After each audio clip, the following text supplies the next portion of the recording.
Sir जो आपका आज का आज हमारे 2 मंडल वहाँ थे, 2 मंडल यहाँ पर, और इससे पहले हमने ये 7 विधानसभा के सभी मंडलों की वर्कर मीटिंग और आप लोगों ने भी देखी होगी, क्योंकि चुनाव आयोग ने बहुत पहले ही तारीखें घोषित कर दी, और क्योंकि उत्तरी भारत में खासकर हरियाणा प्रदेश में फसल का टाइम है, लोग काम में लगे हुए हैं, लगता है मुझे कि 10 दिन और उनको समय नहीं मिलेगा। इसलिए हमने तीनों जिलों में पहले डिस्ट्रिक्ट किस तरह के निर्देश आपने अपने पदाधिकारियों को दिए? कि शांतिपूर्व चुनाव हो, पोलिंग परसेंटेज बढ़े, और जब पोलिंग परसेंटेज बढ़ेगी तो स्वाभाविक है कि वोट केवल मोदी जी की जो गारंटी उसी पर जाएगा। सर लोकसभा क्षेत्र में आप घूम रहे हो, कैसा आपको जो रिस्पॉन्स? मैं तो ये मान के चलता हूँ, जहाँ प्रदेश की 10 लोकसभा सीट हैं, हमें पिछली भी लोकसभा सीट में यहाँ से भारतीय जनता पार्टी को 63.5% से ज़्यादा वोट मिला था, और इस बार लगता है कि हम उसको 70% के आसपास। पिछले 9.5 साल हो गए, 10 साल के हैं, कौन कौन से काम जो है आपके द्वारा महेंद्रगढ़ में किए गए हैं? आप कोई आदमी यहाँ से दिल्ली से आता है, कोई नारनौल से आता है, कोई महेंद्रगढ़ से केंद्र आता के है। उसमें है। केंद्र के ही बता रहा हूँ मैं, केंद्र का ही मेरा जो वोट है वो मोदी को ही जाएगा, केंद्र को। तो जितना फर्क आप देख रहे हो 10 साल में, वो मेरे बताने की जरूरत नहीं, चाहे वो पानी का हो, बिजली का हो, सड़क का हो, हेल्थ का हो, एजुकेशन का हो। जनता यदि अगला 5 साल आपको मौका देती है तो अगले 5 साल में आप कौन से काम करवाएंगे क्षेत्र के लिए? हमारा सबसे, क्योंकि कोई भी सबसे ज़्यादा अगर हमारे यहाँ कमी है तो रोजगार की है। पिछले 10 साल में रोजगार की कमी है, बढ़ती जनसंख्या और रोजगार कम, और रोजगार जो आने वाला समय है या तो वो एग्रीकल्चर सेक्टर दे सकता है या उद्योग में लग सकते हैं। ये एरिया एनसीआर के दिल्ली गुड़गांव के नज़दीक है।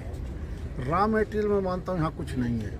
हमारा फोकस होगा कि इसी प्रकार से इंडस्ट्रियल हब बने यहाँ हमारे तीनों डिस्ट्रिक्टों में। जब तक वो इंडस्ट्री हम नहीं लेके आएंगे तब तक रोजगार नहीं पाएगा। रोजगार लाने के लिए कनेक्टिविटी नहीं थी। हाँ, पहले हमें यहाँ से गुड़गांव जाने में 2.5 घंटे लगते थे, हमें जयपुर जाने में टाइम लगता था, ना रेल की कनेक्टिविटी थी ना सड़क की। अब मैं मानता हूँ कि आने वाले 6 महीने के बाद हमारी कनेक्टिविटी सबसे बेहतर होगी और सबसे सस्ती ज़मीन यहाँ मिलेगी। तो सर कई जगहों पर जैसे आप जाते हैं तो कहीं विरोध का सामना कोई आदमी ने विरोध नहीं किया किसी का। कई जगह से वीडियो एक 10 साल पुरानी काट दे, 5 साल पुरानी काट दे, एक वीडियो दिखाओ। यही तो कमाल आज के उसका। सांसद जी मैंने लगाया आप पे। मैं कहता हूँ किसी गांव का बताओ। अब मैंने भी एक दिन देखी 6 साल पुरानी वीडियो, मैंने कहा ये 6 साल पहले तो सुधार करते रहा करो। अरे हम देखो ऐसा है, वो तो उन लोगों ने देखने चाहिए, उन राजनीतिज्ञों ने देखने चाहिए। सारा काम मोदी जी की देखरेख में होगा। आप भी सिर्फ हम केवल हमारा वोट मोदी जी को जाएगा। हमने कानून बनाने हैं तो देश के लिए बनाने हैं।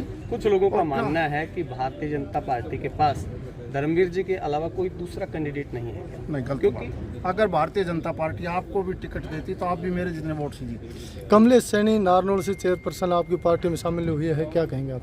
मेरे नोटिस में नहीं है। आज सांसद जी अभी आपने कहा कि 80 करोड़ लोगों को 5 किलो अनाज, फिर हमारा देश आप कह रहे हो विश्व गुरु बन गया, विकास हो गया, तो कहाँ हो गया? आधी से ज़्यादा भी आबादी को हम जो 5 किलो अनाज दे रहे हैं अगले 5 साल तक भी। मुझे एक चीज़ बताइए आप, एक गरीब आदमी है, कोविड जैसे टाइम पर जब काम नहीं था, और आज अगर उसको हम जो अनाज के हमारे भंडार भरे पड़े हैं, क्या उस अनाज के भंडार को हम छड़ने देंगे?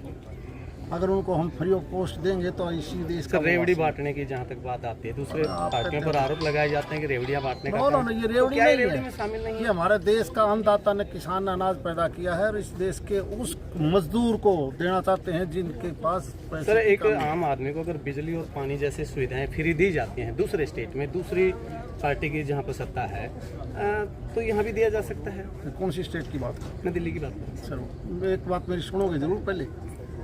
दिल्ली के अंदर फ्री केवल दी है दूसरों से लेकर पैसे लेकर। उदाहरण के तौर पर वहाँ इंडस्ट्रियल सेक्टर में 18 रुपये यूनिट सारी इंडस्ट्री भागने लगी, हम दे रहे हैं 7 रुपये इंडस्ट्री को। वही पैसा उन पर डाल दिया जिसकी वजह से वहाँ का इंडस्ट्री बैठ गया।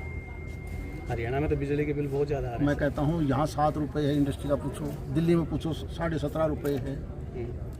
अब देखो तो जाके मैं यानी इधर से लेके उधर सर दे दिया। जहाँ मेरा सवाल था रेवड़ियाँ बांटने का, तो यहाँ भी जो अनाज फ्री दिया जाएगा अगले 5 हम साल उसको तक भी रेवड़ी आप नहीं कह मानते, आपकी सोच रेवड़ी हो सकती है। हम गरीब ये देश है ना, दूसरी हमारे पार्टी के प्रधानमंत्री लोग जी जब आखिरी यही चीज टाइम पर कहते उसको हैं पैसा अनाज देते फ्री देंगे, घर घर पैकेट पहुँचेगा, तो वो रेवड़ी हो जाता है। नहीं आप ये रेवड़ी नहीं, नहीं आवश्यकता के अनुसार का आपको किसको हेल्थ के अंदर अगर गरीब को दवाई के रेट घटाते हो या खाद्यान्न दवाइयों पदार्थ के रेट कम भी सर पिछले कुछ सालों में बहुत नहीं, बढ़े हैं। नहीं, शिक्षा के जेनरिक- लिए किताबें बहुत ज़्यादा अलग महंगी चीज़ हुई है। हैं। जेनरिक जो दवाइयाँ हैं वो सबसे कम कीमत पर है, वही साल्ट जेनरिक में है, वही साल्ट ये बंद डिब्बों वाले में है।